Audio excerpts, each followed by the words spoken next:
حي على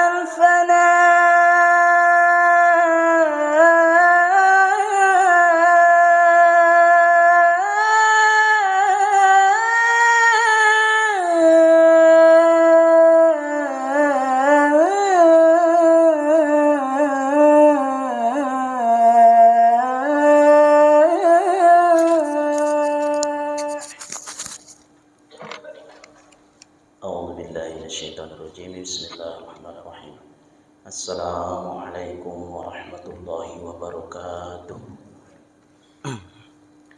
الحمد لله على كل حال الحمد لله بنعمته تتم الصالحات أشهد أن لا إله إلا الله وأشهد أن محمدا عبده ورسوله اللهم صل على سيدنا محمد وعلى آل سيدنا محمد قال الله تعالى في القرآن الكريم أعوذ بالله من الشيطان الرجيم بسم الله الرحمن الرحيم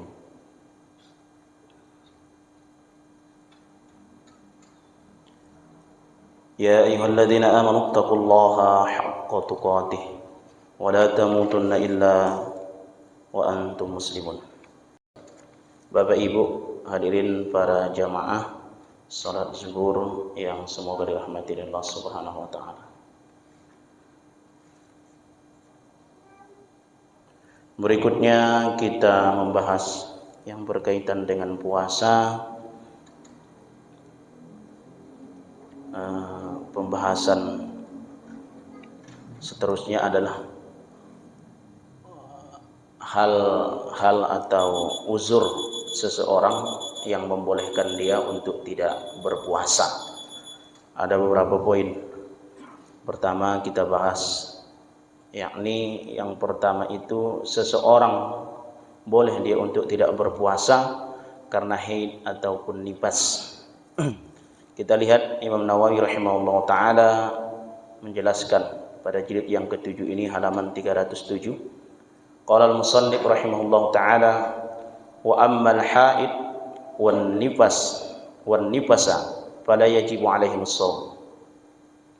Di mana seseorang yang haid dan nifas itu maka kemudian tidak wajib bagi dia untuk berpuasa. Jadi kalau ada seseorang nanti yang sudah haid nifas maka kemudian tidak puasa, tidak boleh dia berpuasa.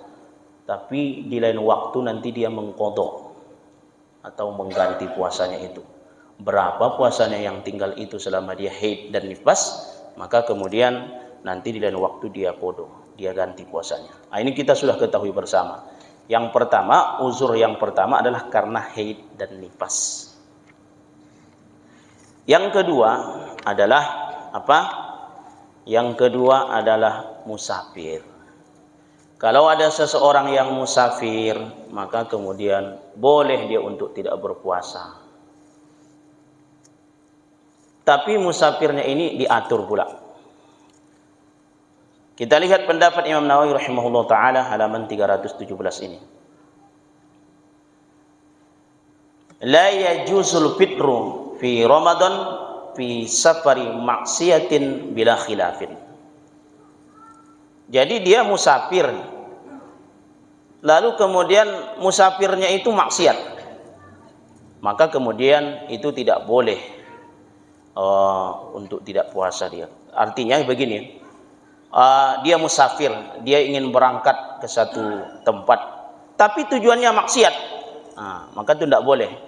Kemana bro? Ke Pekanbaru. Ngapain? Mau maling misalnya.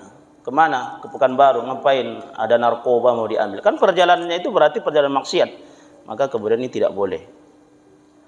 Yang kemudian, Bapak Ibu, wala fi safarin akhar duna masafatil qasri. Ternyata kata Imam Nawawi ini juga diatur. Apa itu masafatil qasr? Apa itu masafatil qasr? Yakni perjalanannya itu harus perjalanan yang kemudian mengharuskan seseorang untuk menjamak qasr. Berarti jarak diatur. Jadi Bapak kalau musafir, kemudian musafirnya itu sehingga kemudian Bapak tidak berpuasa, kata Imam Nawawi itu jaraknya diatur. Berapa jaraknya itu? Kita lihat Profesor Dr. Wahbah Zuhaili menjelaskan 89 km. Ada beberapa yang dia jelaskan 81, 83, 89. Tapi Profesor Dr. Wahbah Zuhaili itu mengatakan 89 km. Ini fatwa yang kemudian ia ikuti, yang beliau fatwakan 89 km. Kalau kita hitung kemarin dari sini ke sore, lebih sedikit ya. Kemudian perjalanannya itu juga harus sebelum terbit fajar. Jadi ada 3 itu Bapak Ibu ya. Pertama, perjalanannya bukan maksiat. Kemudian jaraknya 81, 83 dan 89 km. Dan dia perjalanannya adalah sebelum terbit fajar. Bapak Ibu yang dirahmati oleh Allah Subhanahu wa taala. Lalu bagaimana kalau seandainya kemudian dia berangkat itu juga sebelum fajar, atau kemudian tidak sampai waktu yang ditentukan, tidak sampai 89 km, tetapi dia kemudian tidak tahan untuk berpuasa. Nah, ini kita jelaskan, kita lihat juga pendapat Imam Nawawi rahimahullah ta'ala dalam halaman 311 ini. Apa? Qala ashabuna wa ghairuhum man ghalabahul ju' wal 'atas fa khafa al halaka lazimahu al-fitr wa in kana sahihan mukiman. Jadi Bapak Ibu, kalau kemudian perjalanannya itu kira-kira membahayakan, dia tidak tahan, lapar atau haus misalnya, perjalanannya cuma dari sini ke Rengat misalnya, tapi dia tidak tahan, kalau udah naik mobil itu tidak tahan, dia muntah dia. Kemudian sebelum pergi dia harus makan dulu, misalnya 15 menit sebelum pergi dia harus makan dulu. Artinya berbahayalah bagi dia. Yakni ketika dalam kondisi seperti itu, maka boleh ia batalkan puasanya, tapi bukan karena musafirnya, karena memang dia tak tahan. Begitu kata Imam Nawawi.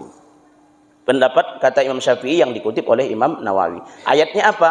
Wala taqtulu anfusakum, jangan kita membunuh diri sendiri. Innallaha kana bikum rahima. Ini ayat yang kemudian menjadi landasan bagi pendapat Imam Nawawi rahimahullah taala. Tapi wa yalzamahu al-qada, tapi di lain waktu nanti dia harus mengqada. Misalnya jarak tidak sampai dan dia kemudian tidak tahan, dia membatalkan puasa itu bukan karena musafirnya, tetapi karena memang dia tidak kuat untuk puasa. Di lain waktu dia harus mengqada puasanya tersebut. Itu dia Bapak Ibu ya. Lalu bagaimana kalau seandainya seseorang itu perjalanannya sudah mencukupi 3 syarat yang kita sebutkan tadi? Dia berangkat sebelum fajar, lalu kemudian dia itu berangkatnya itu sudah hampir 89 km, lalu kemudian tujuannya juga bukan untuk maksiat, dan dia kuat untuk berpuasa, dia tahan berpuasa dari sini ke Pekanbaru misalnya, kan sudah memenuhi syarat itu kalau jarak, tapi dia tahan untuk berpuasa, dia kuat untuk berpuasa. Ini bagaimana? Seperti apa ini Bapak Ibu? Kita lihat pendapat Imam Nawawi rahimahullah ta'ala. Wa amma afdaluhuma faqala Syafi'i wal ashab in tadarrara bis-shaum fal fitru afdal. Jika memudaratkan bagi dia, maka kemudian lebih bagus bagi dia adalah untuk tidak berpuasa. Tetapi jikalau tidak memudaratkan, maka kemudian wa illa, jika tidak, fasaumu afdal, maka kemudian puasa lebih afdal bagi dia. Jadi Bapak Ibu, kalau rasanya tahan dari sini ke Pekanbaru, kata Imam Syafi'i, maka kemudian lebih afdal untuk berpuasa. Tapi kalau rasanya memudaratkan, maka kemudian tentulah syarat-syarat dia sebagai musafir sangat memenuhi sekali. Jadi Bapak Ibu yang dirahmati Allah Subhanahu wa taala, memang dalam hal ini ada juga pendapat yang lain, dan kita tidak semua bisa menjelaskan pendapat semua itu. Kalau kemudian sudah mencukupi syarat, maka lebih afdal untuk menggunakan keringanan-keringanan dalam musafir itu.